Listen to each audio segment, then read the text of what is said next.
ವಿರಾಜಪೇಟೆ ಸಮೀಪದ ಆರ್ಜಿಯಲ್ಲಿರುವ ಅಲ್ಪಸಂಖ್ಯಾತರ ಮುರಾಜಿ ದೇಸಾಯಿ ವಸತಿ ಶಾಲಾ ಪ್ರಿನ್ಸಿಪಲ್ ಕುಮಾರಿ ಮಮತಾ ಅವರನ್ನು ತಕ್ಷಣದಿಂದ ಅಮಾನತು ಮಾಡಿ ಅಲ್ಪಸಂಖ್ಯಾತರ ನಿರ್ದೇಶನಾಲಯ ಆದೇಶ ಹೊರಡಿಸಿದೆ. ಕರ್ತವ್ಯದಲ್ಲಿ ನಿರ್ಲಕ್ಷ್ಯತೆ, ಸರ್ಕಾರದ ಹಣ ಪೋಲು, ಹಾಸ್ಟೆಲ್ ನಿರ್ವಹಣೆಯಲ್ಲಿ ವೈಫಲ್ಯ ಇತ್ಯಾದಿ ಆರೋಪಗಳ ಹಿನ್ನೆಲೆಯಲ್ಲಿ ಮಮತಾ ಅವರನ್ನು ಇಲಾಖಾ ಮೇಲ್ವಿಚಾರಣೆ ಕಾದಿರಿಸಿ ಅಮಾನತು ಮಾಡಲಾಗಿದೆ.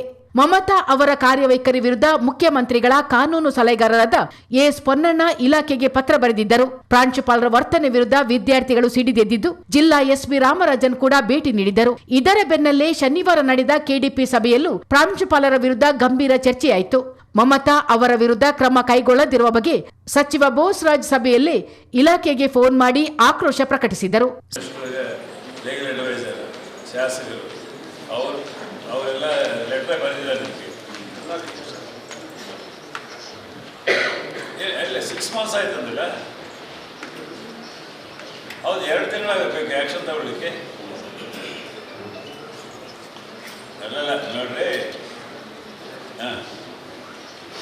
ಇಲ್ಲ ನೋಡಿ, ಇದು ನಿಮ್ಮ ಇಂಟ್ರೆಸ್ಟ್ ನನ್ನ ಇಂಟ್ರೆಸ್ಟ್ ಪ್ರಶ್ನೆ ಇಲ್ಲ, ಪಬ್ಲಿಕ್ ಇಂಟ್ರೆಸ್ಟ್ ಇದು. ನೀವು 2 months ತಗೊಂಡು ಬಂದರೆ ಅದು ಪ್ರಾಪರ್ಲಿ ಆಗಿಲ್ಲ ಅಂತ ಅಷ್ಟೇ. ಏನೋ ಸಾಫ್ಟ್ ಕಾರ್ನರ್ ಇರ್ಬೇಕು ನಿಮ್ಮ ಹೆಡ್ ಆಫೀಸಲ್ಲಿ.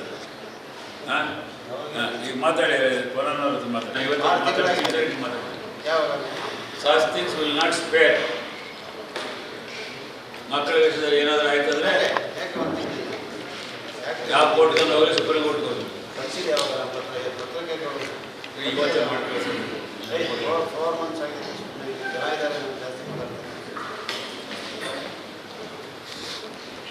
ಎಲ್ಲ ನಿಜ.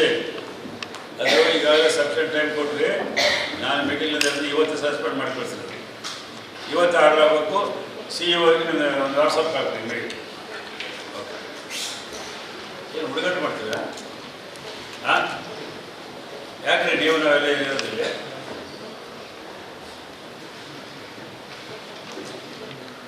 ಹೇಳ್ತೀನಿ ನೋಡಿ, ಇವತ್ತಿಗೆ ನೋಡಿ CEO-ಗೆ ನಾನು ಈವ್ನಿಂಗ್ ಮುಂದೆ ಹೇಳ್ಬೇಕು, ನಿಮ್ಮ ವಾಟ್ಸಪ್ ಬರ್ತದೆ ಸಸ್ಪೆಂಡ್ ಮಾಡಿ ಮಾಡಿದ್ರೆ ಅವ್ರಿಗೆ ಕಂಪ್ಲೇಂಟ್ ಟು ಚೀಫ್ ಮಿನಿಸ್ಟರ್. ಏನಂತ ಡೈರೆಕ್ಟ್ ಹೋಗಿ ದಿಸ್ ವಿಲ್ ನಾಟ್ ಸ್ಪೇರ್. ಏನು ಹುಡುಗಾಟ ಮಾಡ್ತೀರಾ?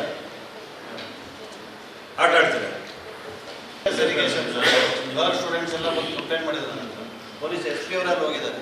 ಪೇರೆಂಟ್ಸ್ ಟೀಚರ್ಗೂ ಕ್ಲಾಶ್ ಆಗಿದೆ. ಹೆಣ್ಮಕ್ಳಿದಾರಲ್ಲ ಅವ್ರು ಬಂದು ಕಂಪ್ಲೇಂಟ್ ಅದೆಲ್ಲ ಬರ್ದಿದ್ದೀನಿ ನಾನು. 3 ಪೇಜ್ ಲೆಟರ್ ಅವ್ರಿಗೆ ಪ್ರಿಂಟ್ ಮಾಡಿದ್ರೆ ಇಂತಿಗಾರೋ ಗೌರವ ಕೊಡೋ ನೋಡಿ. ನಾನು ಹೇಳ್ತೇನೆ ಎಲ್ಲರಿಗೂ, ಈ ಶಾಲಾ ಶಿಕ್ಷಣ DDP BOs plus hostel wardens, hostel ಸಮಾಜ ಕಲ್ಯಾಣ ಇಲಾಖೆ, ಬ್ಯಾಕ್ವರ್ಡ್ ಹಾಸ್ಟೆಲು ಪ್ಲಸ್ ಮೈನಾರಿಟಿ, ನೀವು ಜವಾಬ್ದಾರಿದಾಗಿ ಇಲ್ಲದ್ರೆ ಮಾತ್ರ ಹುಡುಗರಲ್ಲಿ ನಾನಿರೋರು ನೆಕ್ಸ್ಟ್ ಒಂದು ಡಿಸ್ಮಿಷನ್ ಸಸ್ಪೆಂಡ್ ಮಾಡಿ 2 ಆಗ್ತದೆ. ಸಚಿವರ ಆದೇಶದ ಬೆನ್ನಲ್ಲೇ ಅಲ್ಪಸಂಖ್ಯಾತರ ನಿರ್ದೇಶನಾಲಯ ಕ್ರಮ ಕೈಗೊಂಡಿದೆ. ಎಸ್ ಪೊನ್ನಣ್ಣ ವಸತಿ ಶಾಲೆಗೆ ಭೇಟಿ ನೀಡಿದಾಗ ಅಡುಗೆ ಕೋಣೆಯಲ್ಲಿ ನೊಣಗಳು ತುಂಬಿದ್ದು, ಕಿಟಕಿಗಳು ಪಾಳು ಬಿದ್ದಿದ್ದವು, ಶೌಚಾಲಯ ಗಬ್ಬಿದ್ದಿತ್ತು. ಹೊಸ ಹಾಸಿಗೆಗಳಿದ್ದರೂ ಮಕ್ಕಳಿಗೆ ಹಳೆಯ ಹಾಸಿಗೆ ನೀಡಲಾಗಿತ್ತು. ಸಮಸ್ಯೆಗಳಿದ್ದರೂ ಮೇಲಾಧಿಕಾರಿಗಳ ಗಮನಕ್ಕೆ ತಾರದೆ ನಿರ್ಲಕ್ಷ್ಯ ವಹಿಸಿ ಲಕ್ಷಾಂತರ ಹಣ ಪೋಲಾಗುವಂತೆ ಮಾಡಿದ್ದಾರೆ ಎಂಬಿತ್ಯಾದಿ ಆರೋಪಗಳು ಮಮತಾ ಮೇಲಿವೆ. ಮಮತಾ ಅವರು 2016 ಮೇ 26ರಂದು ಆರ್ಜಿ ಮುರಾಜಿ ದೇಸಾಯಿ ವಸತಿ ಶಾಲಾ ಪ್ರಾಂಶುಪಾಲರಾಗಿ ನೇರ ನೇಮಕಾತಿಗೊಂಡಿದ್ದರು.